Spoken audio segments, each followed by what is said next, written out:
ಎಲ್ಲೋ guys ಎಲ್ಲರಿಗೂ ಸ್ವಾಗತ Kaushik update YouTube ಚಾನಲ್ಗೆ. ಇವತ್ತಿನ ಒಂದು ವಿಡಿಯೋದಲ್ಲಿ ಸೆಕೆಂಡ್ ಪಿ ಸಿ ವಿದ್ಯಾರ್ಥಿಗಳು ಬಂದ್ಬಿಟ್ಟು ತುಂಬ ಜನ ಕಮೆಂಟ್ ಸೆಕ್ಷನ್ ಕೇಳ್ತಾ ಇದ್ದೀರಾ, ಬ್ರೋ ನಮಗೆ ಗ್ರೇಸ್ ಮಾರ್ಕ್ಸ್ ಕೊಡ್ತಾರಾ ಇಲ್ವಾ, ಮತ್ತು ನಾನು 5 ಸಬ್ಜೆಕ್ಟಲ್ಲಿ ಪಾಸ್ ಆಗ್ತೀನಿ, ಇನ್ನೊಂದು ಸಬ್ಜೆಕ್ಟಲ್ಲಿ ಬಂದ್ಬಿಟ್ಟು ನಮಗೆ 18, 19, 20 ಹಿಂಗೆ ಬರುತ್ತೆ ಬ್ರೋ. ಸೊ 5 ಮಾರ್ಕ್ಸ್ ಕೊಟ್ಬಿಟ್ಟು ನಮ್ಮನ್ನ ಪಾಸ್ ಮಾಡ್ತಾರೆ ಇಲ್ವಾ, ಗ್ರೇಸ್ ಮಾರ್ಕ್ಸ್ ಕೊಡ್ತಾರೆ, ಆ್ಯಡ್ ಮಾಡ್ತಾರೆ ಇಲ್ವಾ, ಏನು ಕತೆ ಏನು ಅಂತ ಸೊ ತುಂಬ ಜನ ವಿದ್ಯಾರ್ಥಿಗಳು ಕೇಳ್ತಾ ಇದ್ರಿ. ಇವತ್ತಿನ ಒಂದು ವಿಡಿಯೋದಲ್ಲಿ ಎಲ್ಲ ಸಂಪೂರ್ಣವಾದ ಮಾಹಿತಿಯನ್ನು ಕೊಡ್ತೀನಿ. ಅದಕ್ಕೂ ಮುಂಚೆ ಚಾನಲ್ನವರು ಹೊಸ್ತಾ ಬಂದರೆ ಚಾನಲ್ನ ಸಬ್ಸ್ಕ್ರೈಬ್ ಮಾಡಿ, ಮರಿದ ಒಂದು ವಿಡಿಯೋಗೆ ಲೈಕ್ನ ಮಾಡ್ಕೊಳ್ಳಿ.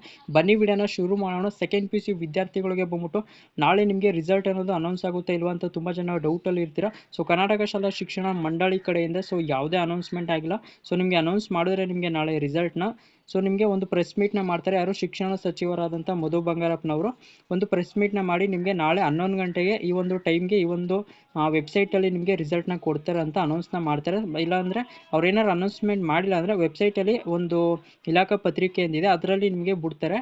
ಸೊ ಇಲ್ಲಿ ಯಾವುದೇ ಒಂದು ಮಾಹಿತಿನ ಕೊಟ್ಟಿಲ್ಲ ಶಿಕ್ಷಣ ಇಲಾಖೆಯಿಂದ.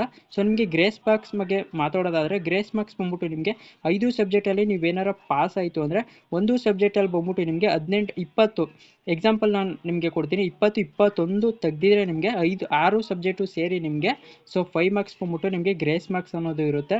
ಸೊ ನೀವು 5 ಸಬ್ಜೆಕ್ಟಲ್ಲಿ ನೀವು ಪಾಸ್ ಆಗಿತ್ತು ಅಂದರೆ, ಇನ್ನೊಂದು ಸಬ್ಜೆಕ್ಟಲ್ಲಿ ನೀವೇನಾರ ಫೇಲ್ ಆಯ್ತಾಯಿತು ಅಂದರೆ ನೀವು ಥಿಯರಿಯಲ್ಲಿ ಬಂದ್ಬಿಟ್ಟು ನೀವು ಅಕಸ್ಮಾತ್ 21 ಅಥವಾ 22 ಹಿಂಗೆ ತೆಗೆದಿದ್ರೆ ನೀವು ಅಲ್ಲಿ ನಿಮಗೆ ಗ್ರೇಸ್ ಮಾರ್ಕ್ಸ್ ಅನ್ನೋದು ಕೊಡ್ತಾರೆ. ಗ್ರೇಸ್ ಮಾರ್ಕ್ಸ್ ಅನ್ನೋದು ಕೊಟ್ಬಿಟ್ಟು ನಿಮಗೆ ಆ ಒಂದು ಸಬ್ಜೆಕ್ಟಲ್ಲಿ ಪಾಸ್ ಅಂತ ಕನ್ಸಿಡರ್ ಮಾಡ್ತಾರೆ. ಅಲ್ಲಿ ನೀವು 6 ಸಬ್ಜೆಕ್ಟಲ್ಲೂ ನೀವು ಪಾಸ್ ಆಗ್ತೀರಾ. ಮತ್ತು ಪಾಸಿಂಗ್ ಮಾರ್ಕ್ಸ್ ಬಂದ್ಬಿಟ್ಟು ಸೊ 206 ಆಗಿರುತ್ತೆ.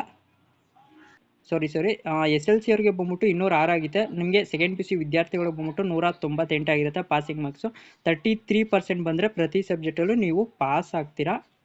ಸೊ ಇವತ್ತು ಸಂಜೆ ಏನಾದರೂ ಕರ್ನಾಟಕ ಶಾಲಾ ಶಿಕ್ಷಣ ಮಂಡಳಿಯವರು ವೆಬ್ಸೈಟಲ್ಲಿ ಏನಾದರೂ ಅನೌನ್ಸ್ನ ಮಾಡಿದ್ರೆ ಅಥವಾ ಏನಾದರೂ ಪ್ರೆಸ್ ಮೀಟ್ ಕರೆದ್ರೆ ಸೊ ನಿಮಗೆ ತಿಳಿಸ್ಕೊಡ್ತೀನಿ. ಚಾನಲ್ನ ಸಬ್ಸ್ಕ್ರೈಬ್ ಮಾಡ್ಕೊಂಡು ಇಟ್ಕೊಳ್ಳಿ. ಸೊ ಗ್ರೇಸ್ ಮಾರ್ಕ್ಸ್ ಬಗ್ಗೆ ಏನು ತಲೆ ಕೆಡ್ಸ್ಕೊಳ್ಳೋಕೆ ಹೋಗ್ಬೇಡಿ. ಸೊ ಕೊಡ್ತಾರೆ, ಏನೋ ಟೆನ್ಷನ್ ಮಾಡ್ಕೊಳ್ಳೋಕೆ ಹೋಗ್ಬೇಡಿ. ಏನಾರ ಡೌಟ್ ಇತ್ತು ಅಂದರೆ, ಏನಾರ ಸಬ್ಜೆಕ್ಟು ಸೊ ಹಿಂಗಾಗಿದೆ 5 ಸಬ್ಜೆಕ್ಟ್ ಏನಾರ ಫೇಲ್ ಆಯಿತು ಹಂಗೆ ಹಿಂಗೆ ಏನಾದ್ರು ಡೌಟ್ ಇತ್ತು ಅಂದರೆ ಸೊ ಕಮೆಂಟ್ ಸೆಕ್ಷನಲ್ಲಿ ತಿಳಿಸಿ, ರಿಪ್ಲೈನ ಮಾಡ್ಕೊಡ್ತೀನಿ. ಏನೋ ಟೆನ್ಷನ್ ಮಾಡ್ಕೊಳ್ಳೋಕೆ ಹೋಗ್ಬೇಡಿ. ಸೊ ಯಾವುದೇ ಒಂದು ಸೊ ರೀತಿಯಲ್ಲೂ ನೀವು ಟೆನ್ಷನ್ ಮಾಡ್ಕೊಳ್ಳೋಕ್ಕೆ ಹೋಗ್ಬೇಡಿ. ಯಾಕಪ್ಪ ಅಂದರೆ ಸೊ ನೀವು ಏನಾದರೂ ಫೇಲ್ ಆಯಿತು ಅಂದರೆ ಎಕ್ಸಾಮ್ 1ರಲ್ಲಿ ಎಕ್ಸಾಮ್ 2 ಕೂಡ ಇರುತ್ತೆ, ಎಕ್ಸಾಮ್ 3 ಕೂಡ ಇರುತ್ತೆ. ಸೊ ಅದನ್ನು ನಾವು ಹೇಗೆ ಅಪ್ಲೈ ಮಾಡಬೇಕು, ಆನ್ಲೈನಲ್ಲಿ ಏನೆಲ್ಲ ಡಾಕ್ಯುಮೆಂಟ್ಸ್ ಬೇಕು, ಮತ್ತು ಎಷ್ಟು ಫೀಸ್ ಆಗುತ್ತೆ, ಮತ್ತು ಫ್ರೀ ಇರುತ್ತಾ ಫೀಸ್ ಇರುತ್ತಾ ಏನು ಅಂತ ತಿಳಿಸ್ಕೊಡ್ತೀನಿ ನಿಮಗೆ.